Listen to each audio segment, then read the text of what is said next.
Vikosi vya serikali Somalia vyafanikiwa kumaliza mzingiro.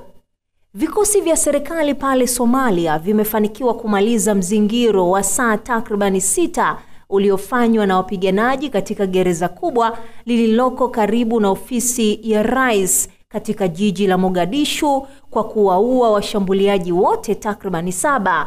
Katika hili, taarifa ya serikali iliyotolewa siku ya Jumapili ilisema hakuna raia wala maafisa usalama waliouawa katika makabiliano hayo ya siku ya Jumamosi ambayo kundi la wapiganaji la Al-Shabaab lenye mahusiano na Al-Qaeda lilihusika.